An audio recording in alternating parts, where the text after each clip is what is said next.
നമസ്കാരം. ദേശീയ വാർത്താ ന്യൂസ് ചാനലിലേക്ക് ഏവർക്കും സ്വാഗതം. ബോളിവുഡ് നടൻ സൽമാൻ ഖാന് വീണ്ടും വധഭീഷണി. മുംബൈ ഗതാഗത വകുപ്പിന്റെ വോർലി ഓഫീസിൽ വീണ്ടും ഭീഷണി സന്ദേശം എത്തിയിരിക്കുകയാണ്. പ്രശസ്ത ബോളിവുഡ് താരം സൽമാൻ ഖാനെ വധിക്കുമെന്ന് വാട്സപ്പ് മെസ്സേജായാണ് സന്ദേശം എത്തിയിരിക്കുന്നത്. വോർലി പോലീസ് സ്റ്റേഷനിൽ അജ്ഞാത വ്യക്തിക്കെതിരെ കേസെടുത്ത് പോലീസ് അന്വേഷണം തുടങ്ങി. സന്ദേശത്തിന്റെ ഉറവിടത്തെക്കുറിച്ചും ആധികാരികതയെ സംബന്ധിച്ചുമാണ് ആദ്യഘട്ട അന്വേഷണം പോലീസ് നടത്തുന്നത്. ഒരു വർഷം മുമ്പ് ഏപ്രിൽ 14 സൽമാൻ ഖാന്റെ അപ്പാർട്ട്മെന്റിന് നേരെ രണ്ടുപേർ ബൈക്കിലെത്തി വെടിയുതിർത്തിരുന്നു. അടുത്തിടെ സൽമാൻ ഖാന്റെ ബാദ്യ ഫ്ളാറ്റിന്റെ ബാൽക്കണിക്ക് പുറത്ത് ബുള്ളറ്റ് ഗ്ലാസ് പാനൽ സ്ഥാപിച്ചിരുന്നു. വീടിന് പുറത്ത് വെടിവയ്പുണ്ടായതിനെ തുടർന്ന് സൽമാൻ ഖാന്റെ സുരക്ഷ ശക്തമാക്കിയിരുന്നു.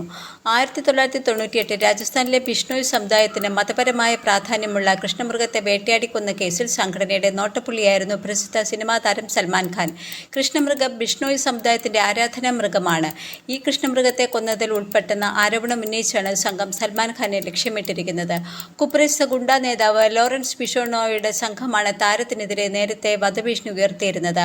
അടുത്ത സുഹൃത്തും മുൻ മഹാരാഷ്ട്ര മുഖ്യമന്ത്രിയുമായിരുന്ന ബാബ സിദ്ദിഖിയുടെ കൊലപാതകത്തിന് ശേഷം സൽമാൻ ഖാന് നിരവധി വധഭീഷണികൾ വന്നിരുന്നു. ഇതിന് പിന്നാലെയാണ് അദ്ദേഹത്തിന്റെ സുരക്ഷ വർദ്ധിപ്പിക്കുകയും മുംബൈയിലെ അദ്ദേഹത്തിന്റെ വീടായ ഗാലക്സി അപ്പാർട്ട്മെന്റിലെ ബാൽക്കണിയിൽ പുതിയ ബുള്ളറ്റ് പ്രൂഫ് ഗ്ലാസും വൈദ്യുതി വേലിയും അടുത്തിടെ സ്ഥാപിച്ചിരുന്നത്.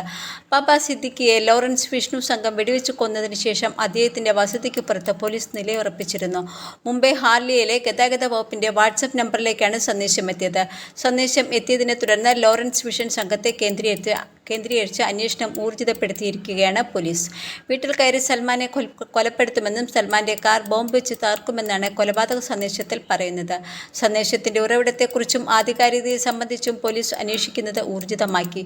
Y+ സെക്യൂരിറ്റിയുള്ള താരത്തിന് പോലീസ് എസ്കോർട്ടും ഏർപ്പെടുത്തിയിട്ടുണ്ട്. എല്ലാ വിധത്തിലുമുള്ള ആയുധങ്ങളും കൈകാര്യം ചെയ്യാൻ അറിയാവുന്ന കോൺസ്റ്റബിളിന്റെ സേവനവും അദ്ദേഹത്തിന് കോടതിയുടെ അന്തിമവിധി തീർപ്പിനായുള്ള അബ്ദുൾ റഹീമിന്റെയും ലോക മലയാളിയുടെയും കാത്തിരിപ്പ് വീണ്ടും നീളുകയാണ്. സൗദിയിൽ 19 വർഷമായി റിയാദിലെ ജയിലിൽ കഴിയുന്ന കോഴിക്കോട് ഫറോക്ക് കൊടാമ്പുഴ സ്വദേശി മച്ചിലകത്ത് അബ്ദുൾ റഹീമിന്റെ മോചന കാര്യത്തിൽ ഇന്നും തീർപ്പുണ്ടായില്ല.